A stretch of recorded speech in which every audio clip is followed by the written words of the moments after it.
Now, your passport is your ticket to the world, so here are a couple of tips for keeping it well cared for and valid. First of all, take it out and look at the expiry date. As a rule of thumb, you should diary in a reminder to renew your passport at least 6 months before it's due to expire. And one reason for that is countries like Thailand, Turkey, Egypt, Dubai and others require you to have a 6-month validity from the date you return from your trip, not just on the date you go out. Standard renewals are pretty straightforward in Ireland, but for first-time passports, for children's passports that need guardianship forms witnessed, for lost or stolen passports to be replaced, it can take longer, so allow for that. There is an urgent renewals system, but you do need to book ahead for it and it will cost you extra.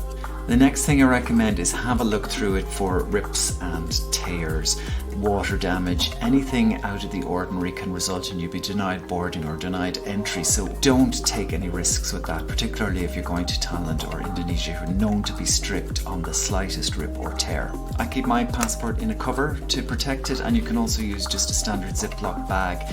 If you're heading out, you have it in your backpack, you think it might rain and so on. Next thing to remember is that the document you book with needs to be the document that you travel with, so don't change in between, or if you do change, make sure you update that. If you get married and you're changing names, for instance, make sure that the name on your honeymoon booking matches the name on your passport. From a security point of view, I wouldn't recommend using one of these as ID if you're going out for the night overseas. Instead, use a national ID card or a passport card, which you can buy pretty easily for €35. The passport is just too easy to get ripped, torn, mislaid, and then you have a whole new headache on your holiday. Don't risk it. And finally, take a photo of the ID page. Email it to yourself, leave a copy with your family. It'll just make replacing a lost, stolen or damaged passport that bit easier.